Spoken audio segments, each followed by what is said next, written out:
Guárdense de la incredulidad. Y un príncipe sobre cuyo brazo el rey se apoyaba, respondió al varón de Dios y dijo: Si Jehová hiciese ahora ventanas en el cielo, ¿sería esto así? Y él dijo: He aquí tú lo verás con tus ojos, mas no comerás de ello. 2 de Reyes 7:2. La gente de Samaria había retirado su lealtad a Jehová y adoraba a otros dioses, y debido a eso, el Señor los visitó con terribles juicios, sujetándose a su solemne amenaza.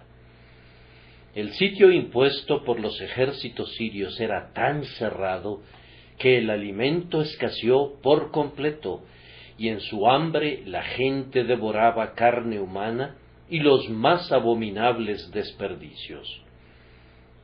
No podían abrir las puertas de la ciudad, pues sabían que una vez que el adversario entrara, saquearía y depredaría la ciudad y pasaría a todos los habitantes a cuchillo, y por eso permanecían encerrados dentro de los muros de la ciudad sin otra alternativa que sucumbir. En su horrenda crisis, el Señor tuvo misericordia de ellos y recordó que eran los hijos de Israel y la simiente de Abraham, su amigo, y, por tanto, no los destruiría por completo, sino que les daría una oportunidad para que se arrepintieran.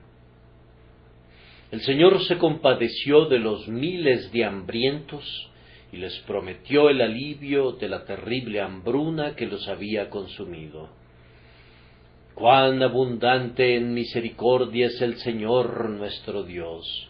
El pecado tiene que ser multiplicado en grado sumo antes de que su paciencia se agote. Él está renuente a ejecutar la sentencia de su ira. El juicio es su extraña obra.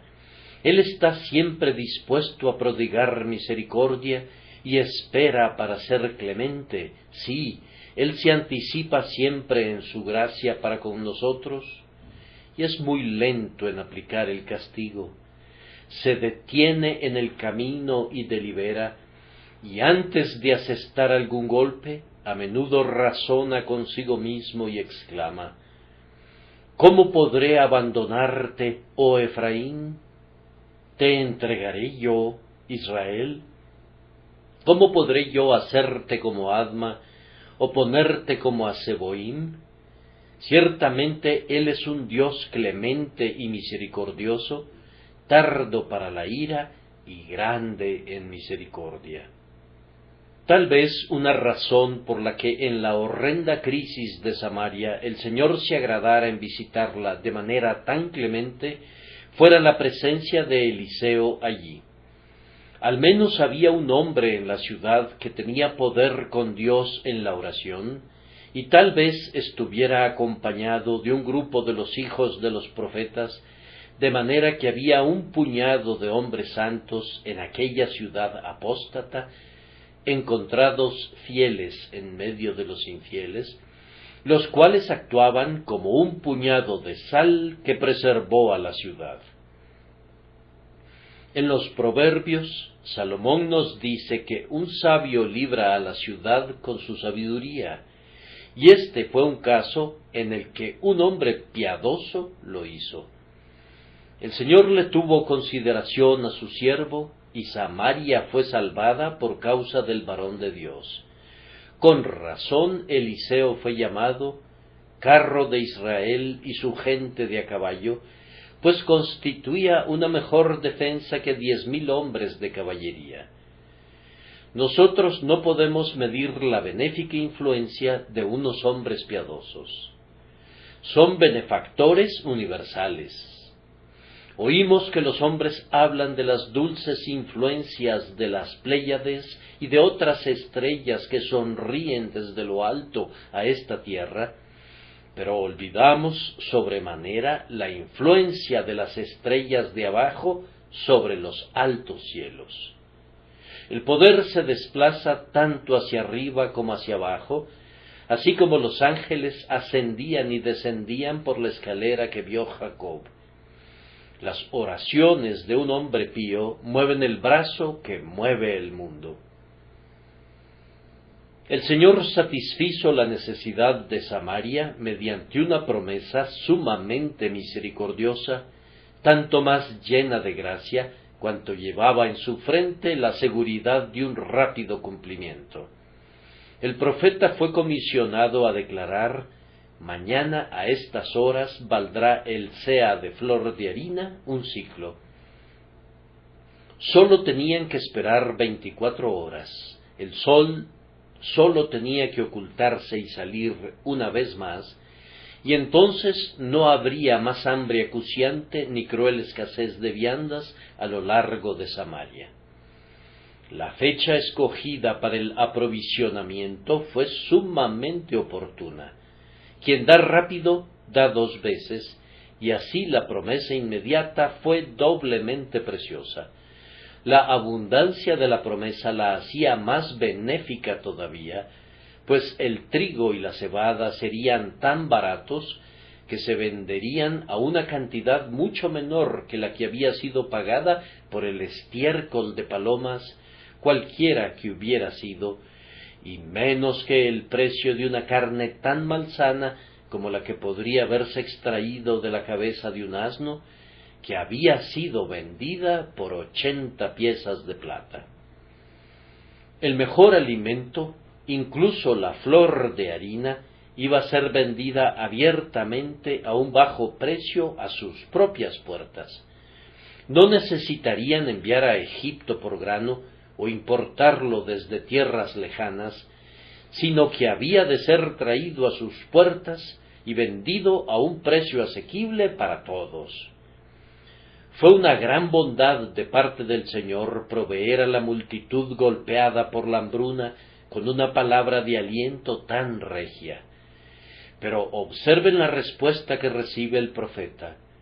No como uno habría pensado, es decir, con palabras de acción de gracias y lágrimas de gratitud, sino con todo lo opuesto. No se postraron ni exclamaron de rodillas: «¡Oh Dios, cuán bueno eres!». No pronunciaron ni una sola palabra de alabanza, como ciertamente debieron hacerlo. La única respuesta fue una despectiva, altanera, despreciativa e incrédula expresión: «Si Jehová hiciese ventanas en el cielo, ¿pudiera suceder esto?». Oh, cuán ruin ingratitud, qué agradecimiento tan poco generoso para una misericordia tan grande. Observen bien la respuesta que da el Señor al escarnio del incrédulo. No hay nada que Él tolere menos que la incredulidad, y la incredulidad frente a una misericordia inusual se vuelve doblemente irritante. El profeta respondió de inmediato en el nombre del Señor: «He aquí, tú lo verás con tus ojos, mas no comerás de ello». El Señor tiene una pronta respuesta para la incredulidad que se atreve a desafiarlo. Si los hombres llaman a Dios mentiroso, tendrán bien pronto suficientes pruebas en sus propias personas de que sus amenazas no mienten. Esta mañana vamos a procurar extraer del texto la lección que pretende enseñarnos. Que Dios nos bendiga al hacerlo, ayudándonos por medio de su Santo Espíritu. Primero, observemos la conducta de la incredulidad. En segundo lugar, la divina respuesta a esa conducta. Y, en tercer lugar, su castigo merecido. Primero, advirtamos arrepentidamente, pues nosotros mismos hemos sido culpables de este pecado, la conducta de la incredulidad. Ustedes observarán que la incredulidad se atreve a cuestionar la veracidad de la propia promesa. El profeta había dicho: «Mañana a estas horas valdrá el seah de flor de harina un siclo, y 2 seas de cebada un siclo». y directamente en desafío a este, así dijo Jehová, viene la negación despreciativa del príncipe sobre cuyo brazo se apoyaba el rey. La incredulidad no duda en decir que lo que Dios declara no se cumplirá, si bien vela frecuentemente su lenguaje y usualmente imagina algún tipo de argumento sobre el cual basa su repudio. El sofisma viene en ayuda de la incredulidad y se empeña en apuntalar sus inclinadas paredes. Si se le hubiera preguntado al cínico príncipe por qué habló tan desconfiadamente, habría replicado: vamos, se trata de una promesa demasiado grande para ser cumplida. No es una promesa característica y es irrazonable. ¿Cómo podría haber suficiente harina en esta ciudad en 24 horas para que pudiera ser vendida a un siclo por sea? Vamos, no podría obtenerse una medida de flor de harina ni por 10,000 siclos. No podría obtenerse a ningún precio, y no queda ni un solo sea de cebada en toda la región en torno a Samaria, pues los sirios han saqueado cada casa y cada granero. ¿No ves que lo que dice este profeta es algo completamente imposible? Sus palabras son absurdas. Habríamos podido creerle si su predicción hubiese sido la 10ª parte de lo que dijo, pero se ha excedido y no se le debe prestar ninguna atención a sus divagaciones. ¿Acaso la incredulidad de ustedes, hermanos míos, algunas veces no ha fabricado un argumento para desconfiar debido a la grandeza del bien prometido? Mientras el Señor los atraía al principio con cuerdas de amor, ¿no era la propia grandeza de su misericordia una de las pruebas más severas para la fe de ustedes? Cuando se dieron cuenta de que desharía sus pecados como una nube y como niebla sus iniquidades, ¿no preguntó el corazón de ustedes: ¿cómo puede ser? Recuerdo muy bien con cuánto poder y dulzura vinieron a mi alma una vez las palabras de Isaías que hicieron suprimir esa duda. Mis pensamientos no son vuestros pensamientos, ni vuestros caminos mis caminos, dijo Jehová. Como son más altos los cielos que la tierra, así son mis caminos, más altos que vuestros caminos.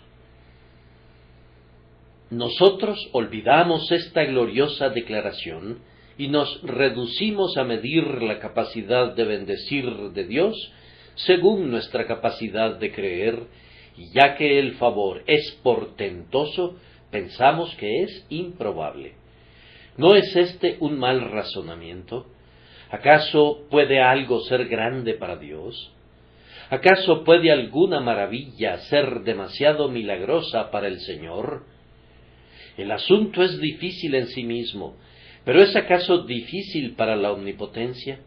Es una monumental bendición, pero ¿pudiera ser demasiado grande para que la mano infinitamente benigna la conceda?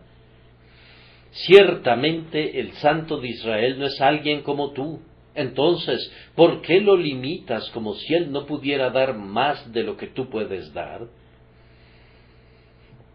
Que el amor divino libre a nuestras almas de esta red de incredulidad que tan fácilmente nos enmaraña. Los pensamientos rastreros acerca del poder divino deshonran grandemente a Dios y nos privan de mucho consuelo. ¿No es Él un gran Dios y no es de Él hacer grandezas para con su pueblo? Sus recursos son infinitos y por eso es capaz de cumplir sus promesas por grandes que pudieran ser. Él no prometió en ignorancia, ni lo hizo apresuradamente, ni su palabra es algo de ayer. Por tanto, no dejará de guardar su promesa al pie de la letra. Tal vez, si le hubieran preguntado a este príncipe, les habría dicho: «Oh, pero será algo tan nuevo. Yo he vivido en Samaria y no he visto harina puesta a la venta a ningún precio durante meses. Los jefes de familia la han atesorado como si cada onza fuese una joya. Cada individuo se ha cuidado de resguardar lo que tenía para su propia familia, y ahora no queda nada en ninguna parte, ni siquiera en las tiendas particulares, y con todo, tú hablas de que se venderán el trigo y la cebada a las puertas de Samaria. Benditos serían los ojos que vieran algo así por muchos días. Yo no espero verlo nunca, y ni 1000 profetas me inducirían a albergar un sueño así. Pereceremos por el hambre o por la espada de los sirios, pues esta promesa no será cumplida. Hermanos míos, ¿acaso nuestra incredulidad no se ha alimentado algunas veces de la novedad de la bendición prometida? Parecíales algo nuevo a ustedes, pecadores, que el Señor pasara por alto en un instante sus pecados y los hiciera justos en la justicia de Cristo. Sin embargo, eso nuevo ha sucedido. Cuando nos enteramos de alguna obra cristiana más exitosa de lo ordinario, muchos hermanos que no han sido favorecidos con una prosperidad igual, no pueden creer que sea cierto. Si hubiesen visto a 2 o 3 personas convertidas y añadidas a la iglesia en un año, habrían dicho, dedo de Dios es este.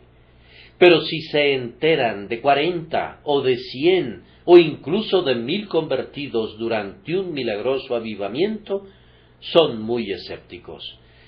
Ellos admiten que la conversión de miles de personas pudo haberse dado con motivo de un sermón en los tiempos del Antiguo Testamento, pero eso fue hace mucho tiempo. Nosotros no podemos esperar ver tales cosas ahora. Así razonan en sus corazones e insinúan que se ha acortado el brazo del Señor. Oh hermanos, aunque Dios nos haya dado una promesa que no ha sido cumplida todavía, y aunque no hubiese ocurrido nada parecido nunca, esa no es una excusa para nuestra incredulidad respecto a la palabra divina.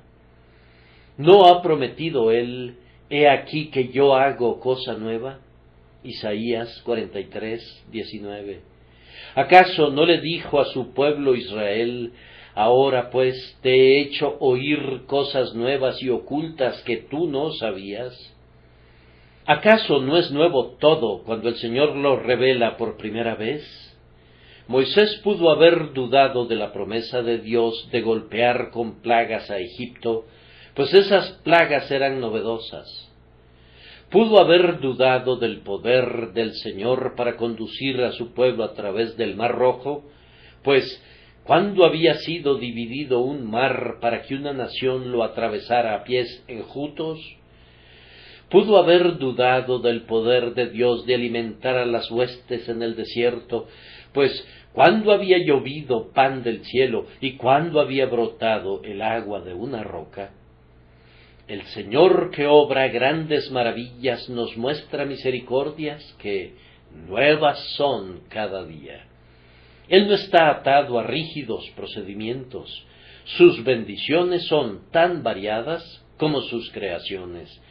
Le deleita sorprendernos con las frescas manifestaciones de su amor. Y así es claro que la novedad de la bendición no es ninguna excusa en absoluto para nuestra incredulidad. Me atrevo a decir que el hidalgo burlador habría dicho, es la inminencia del suceso lo que hace que la promesa sea tan increíble. Mañana, ¿cómo? Abundancia de alimento para mañana. No, eso sería demasiado. Si dijeras que en 3 meses podemos ser aprovisionados, podríamos creerlo. Pero decir que mañana es ir demasiado lejos. ¿Cómo podría transportarse el trigo y la cebada en tal abundancia hasta Samaria en ese lapso, aunque fuera sobre veloces corceles y ligeros dromedarios? Aunque los sirios se fueran mañana, con todo, la región ya fue devorada por ellos y se tendría que importar el trigo desde alguna tierra distante. No es del todo probable que se pudiera hacer eso de pronto. No violentes demasiado nuestra fe. Danos al menos 1 o 2 meses. Hermanos míos, hoy en día encuentro que este punto de la naturaleza repentina de las cosas deja estupefactas a las mentes incrédulas. ¿Cómo? La Iglesia no puede ser revivida tan repentinamente. ¿Cómo podría serlo? Tal vez las verdaderas doctrinas puedan ser propagadas en Inglaterra con lentitud después que las generaciones se hayan sucedido, pero esperar que el Evangelio sea propagado por todo el país en unos cuantos meses es algo perfectamente absurdo. Tal vez algunos entre mis oyentes no se atrevan a esperar que el sur de Londres pueda ser despertado inmediatamente, como yo creo que lo será, y no se atrevan a esperar conversiones de inmediato, como yo me aventuro a esperarlas. Algunos le tienen miedo a todo lo súbito y se sienten seguros de que si algún don de la gracia llegara de pronto, resultaría ser como la calabacera de Jonás, que en el espacio de una noche nació y en el espacio de otra noche pereció. Le ceden al mundo los trenes expresos y condenan a la gracia a viajar en el vagón de carga. ¿Por qué soñar con que el Señor es lento? ¿Por qué limitar la rapidez de sus acciones? Si Dios creó el mundo en 6 días, ¿no podría recrearlo en un lapso similar? En los días de Noé, Él destruyó a la raza humana en 40 días. ¿No podría realizar su obra salvadora con igual prontitud? ¿No está escrito, cabalgó sobre un querubín y voló sobre las alas del viento? Oh, incredulidad, ¿cómo te atreves a decir en un año cuando Dios dice mañana? Si Él dice mañana, será mañana a la hora en punto. Mañana a estas horas, dijo el profeta, y así fue. No seamos como esas personas a quienes se refirió el profeta Ageo cuando dijo: no ha llegado aún el tiempo de que la casa de Jehová sea reedificada. Desechemos esta postergación de la expectativa y creamos que Dios puede hacer prodigios hoy, aún hoy mismo. Ah, pecador, tú no puedes creer que Dios te salve en 1 minuto, pero Él puede hacerlo. Antes de que el reloj marque 1 segundo más, Él puede hacer que pases de muerte a vida y puede echar todas tus transgresiones tras sus espaldas. En este preciso instante, si tú miraras a Jesucristo, la obra de gracia sería realizada. El publicano que confesó su pecado no tuvo que esperar mucho para obtener su justificación, pues la recibió antes de descender a su casa.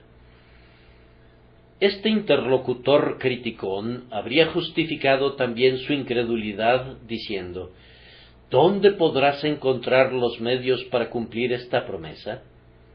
Ha de venderse tanto de trigo y de cebada, dices tú, pero ¿de dónde provendrán? No hay comerciantes en granos aquí, y si los hubiera, sus inventarios se habrían agotado hace mucho tiempo.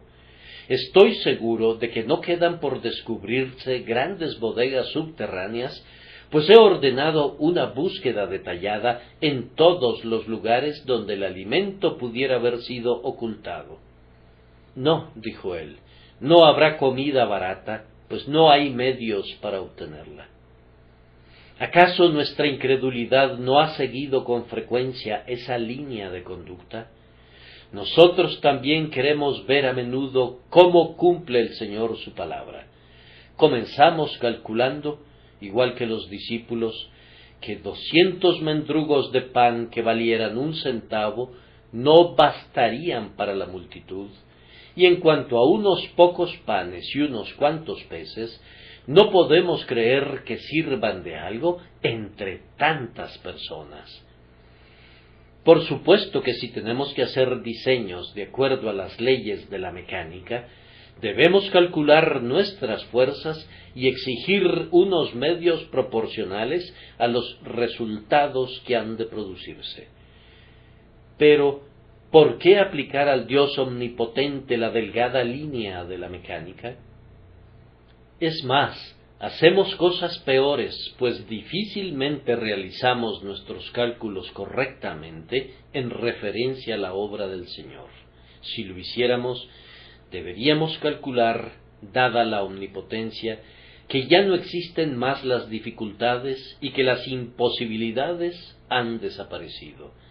Si el Señor es verdaderamente todopoderoso, entonces, ¿cómo nos atrevemos a cuestionar los medios y los arbitrios? Medios y arbitrios son un asunto suyo y nosotros no tenemos nada que ver con esas cosas, y con respecto a él no debe surgir ninguna pregunta de ese tipo. No me sorprendería tampoco que la incredulidad del príncipe surgiera en parte de la visualización de la escena que se presentaría si la promesa se cumpliera efectivamente. Si se le hubiera dicho que habría una gran liberación de Jerusalén cuando estaba siendo sitiada, me atrevería a decir que lo habría creído. Pero, ¿liberación de Samaria? ¿Sucedería algo así aquí? ¿Aquí en este lugar? ¿En estas calles que han oído durante tanto tiempo los gritos de llanto de las mujeres y los gemidos de los hombres famélicos? Abundancia de trigo y de cebada en 24 horas. No podía imaginar eso. Es fácil creer que Dios va a cumplir su promesa en Australia, pero no siempre es tan fácil creer que lo hará aquí. Yo creo que el Señor será muy clemente para con mi amigo afligido que está por allá, pero creo siempre que será clemente conmigo. Tú has experimentado muchas tribulaciones y has recibido ayuda en medio de ellas, y crees que Dios te ayudaría una segunda vez a través de esas mismas tribulaciones si regresaran. Pero hay algo tan peculiar respecto a esta tribulación particular que experimentas ahora, que no puedes percatarte de que serás sustentado en ella.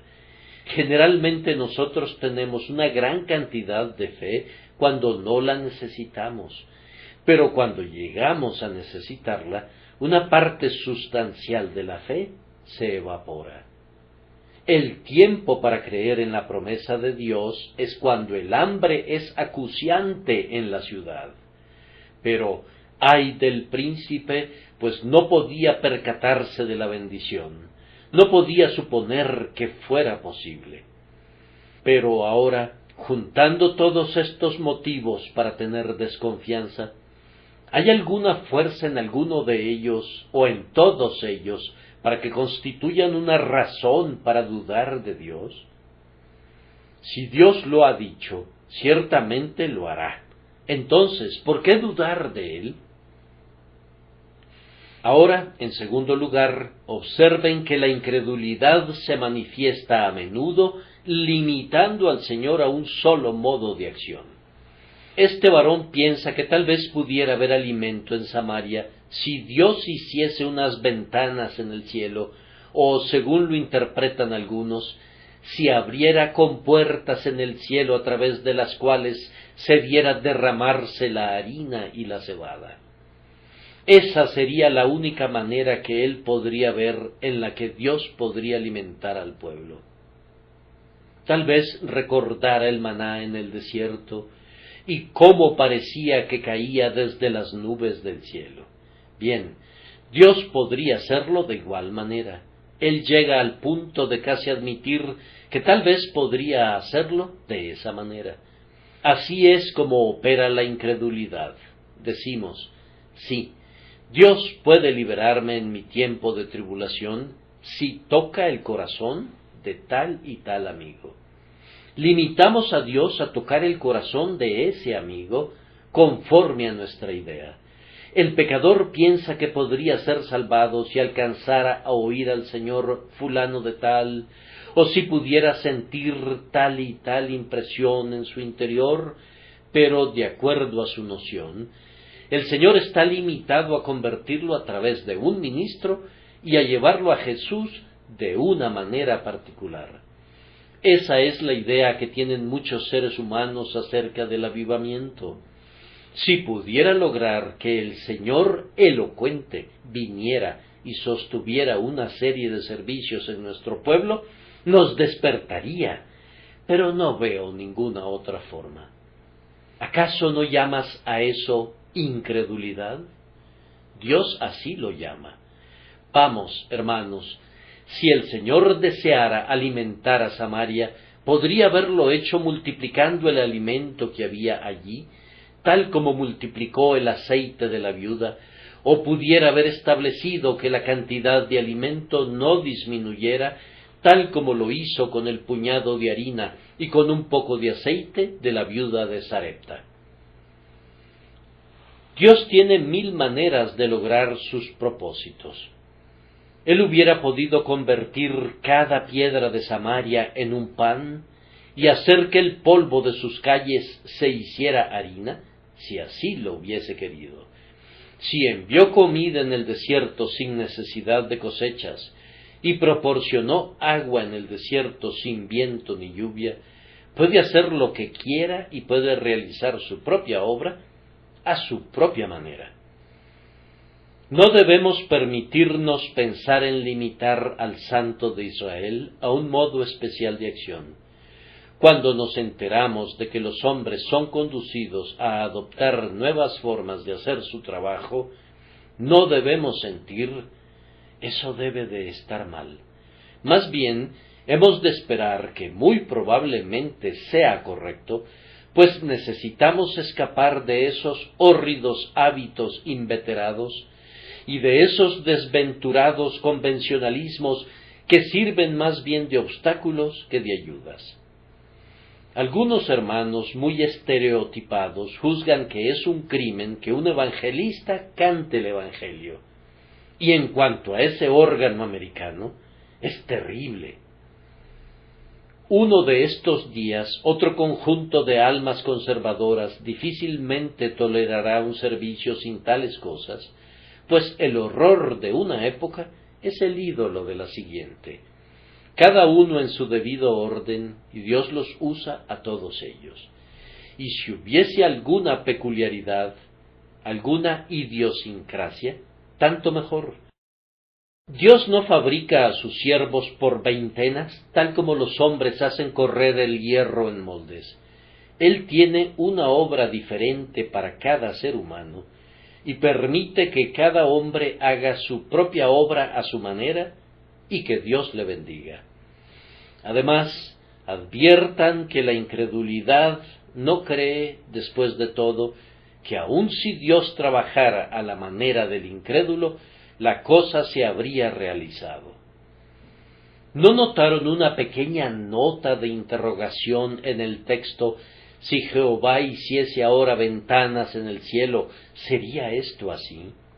Ahora, miren a través de sus lentes y verán al final de la palabra así un signo de interrogación. Quiso decir que si Dios hiciese ventanas en el cielo, aún así Él no podría alimentar a las multitudes hambrientas en Samaria. Si se vieran presionados los hombres que dicen: si Dios hiciera tal y tal cosa, podríamos ver una gran bendición, se descubriría que no creen que se haría ni siquiera entonces.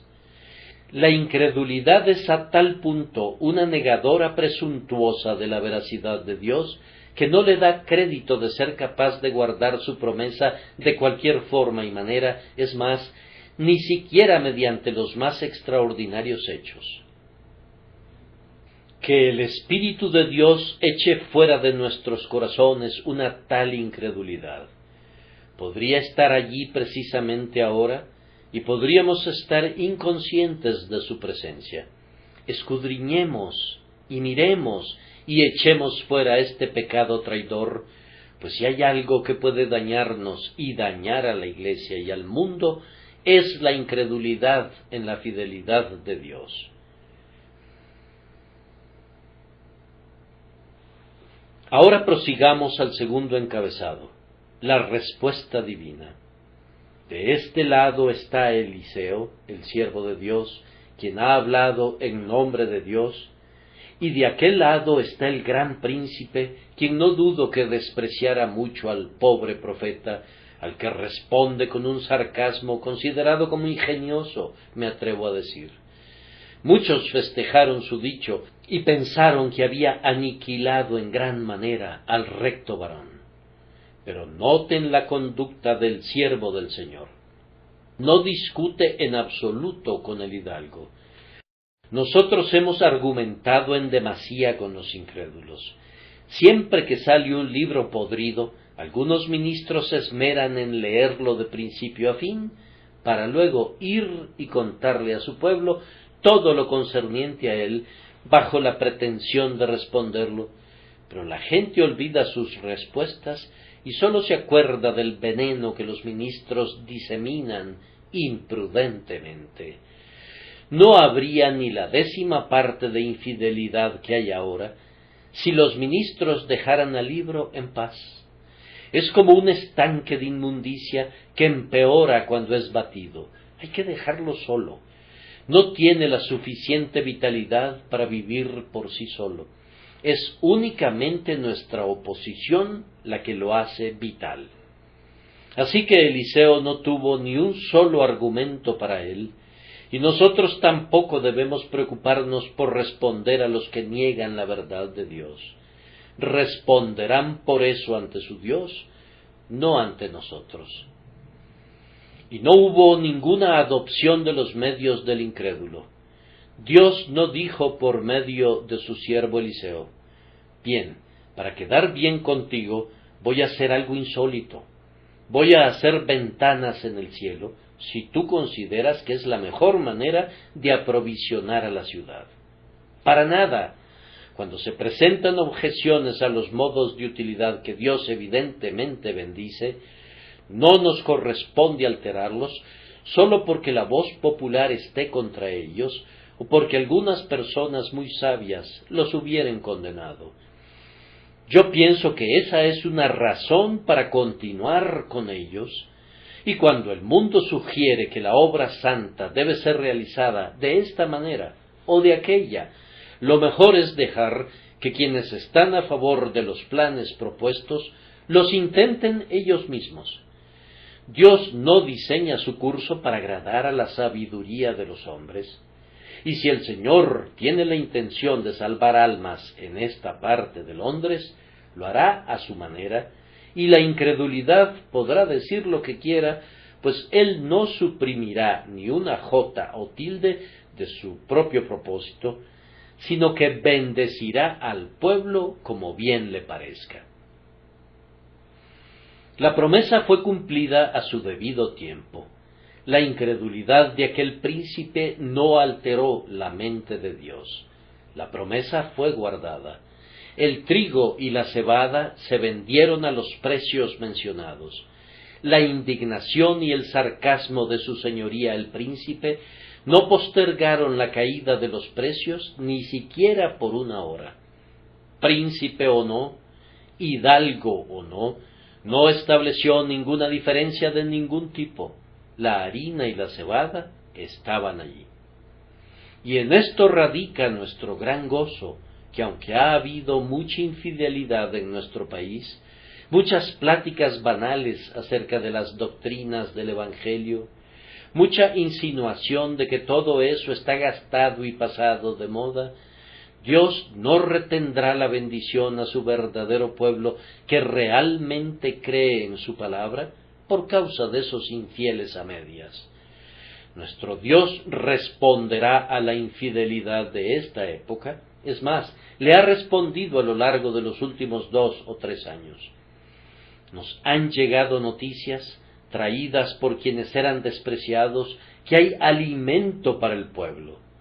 Algunos que no eran mensajeros ordenados, sino laicos fuera de la ciudad, han hecho un descubrimiento.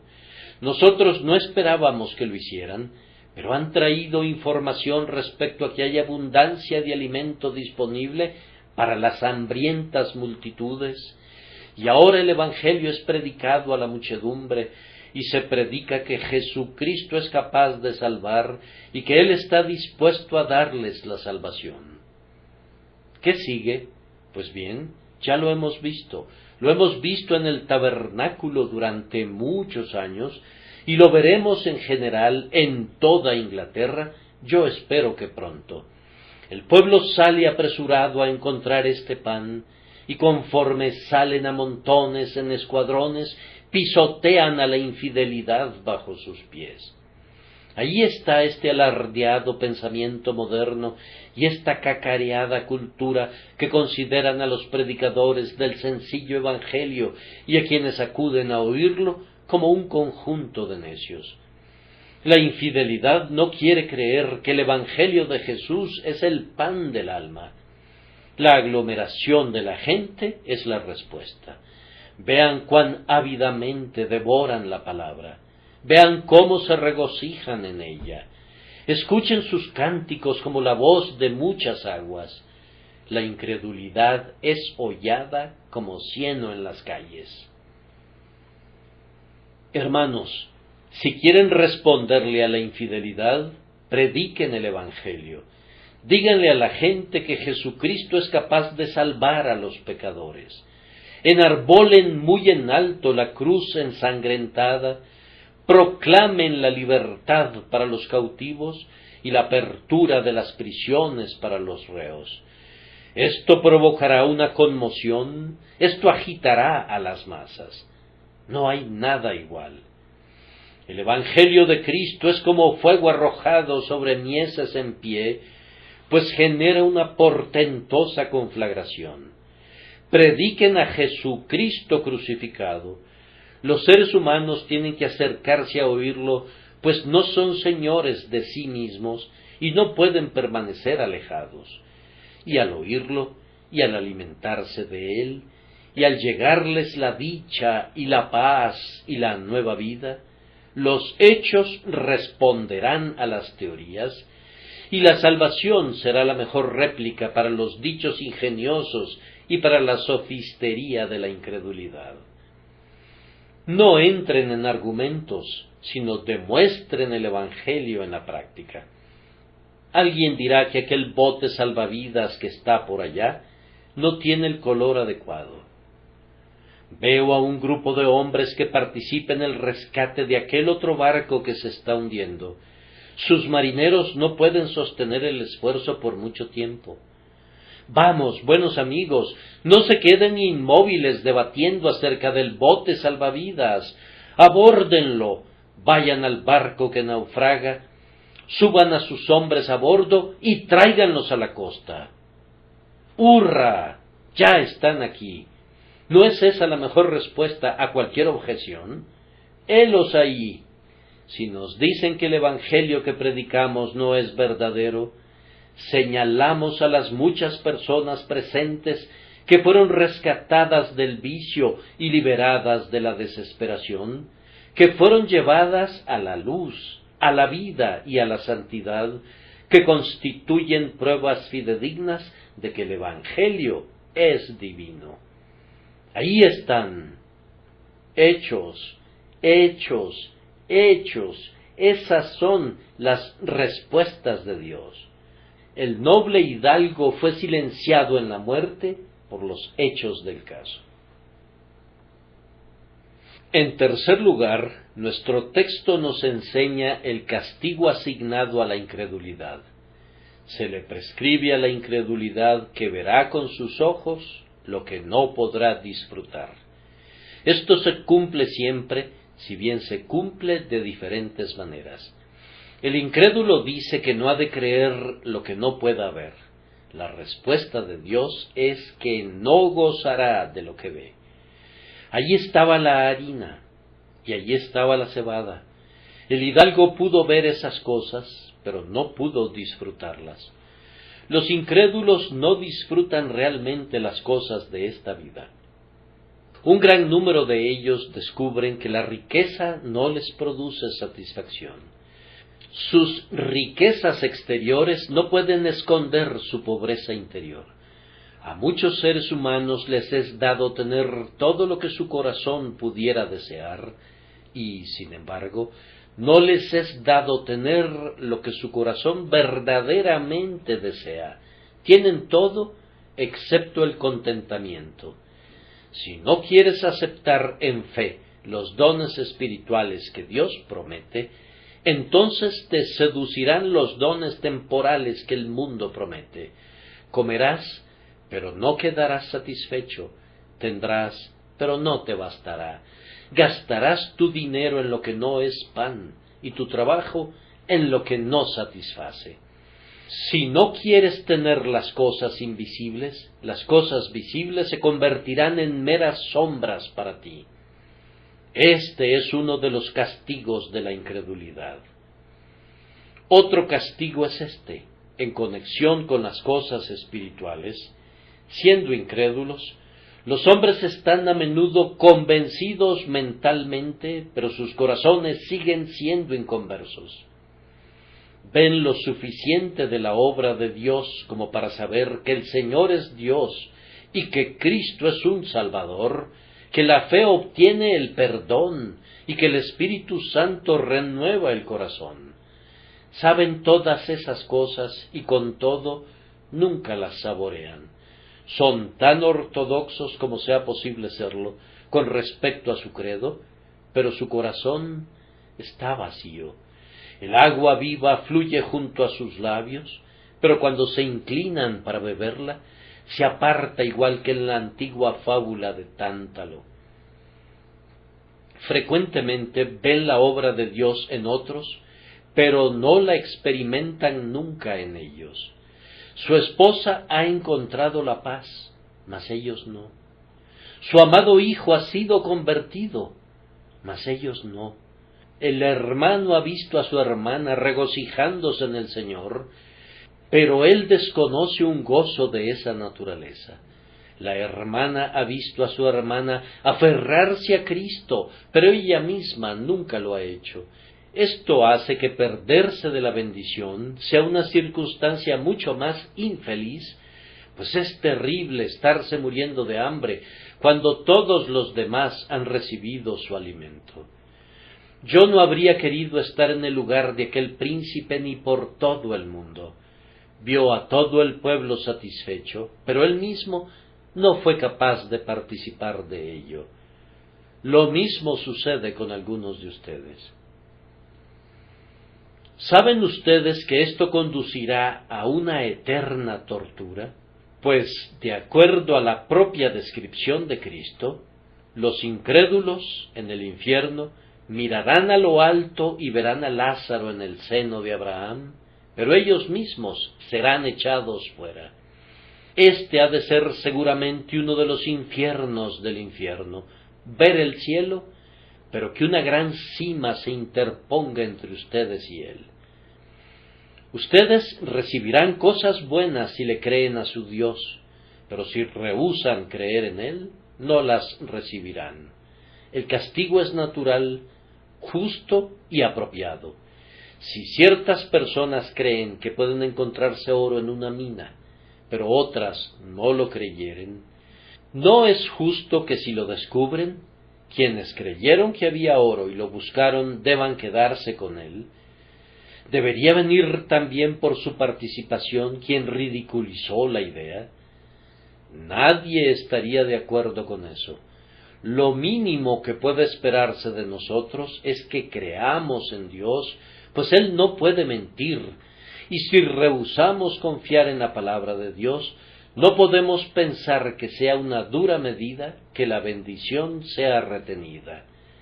Si vosotros no creyereis, de cierto no permaneceréis.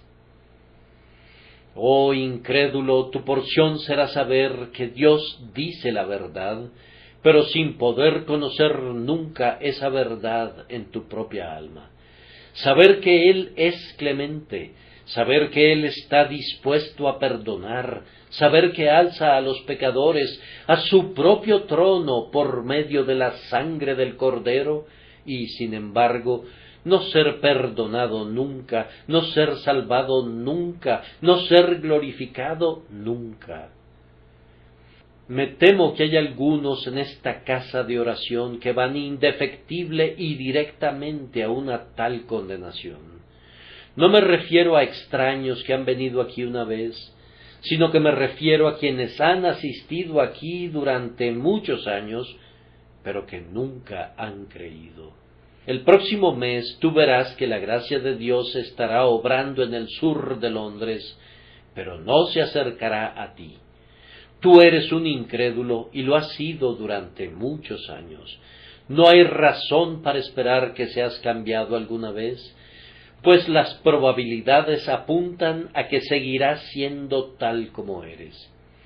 La lluvia caerá a tu alrededor, pero nunca sobre ti.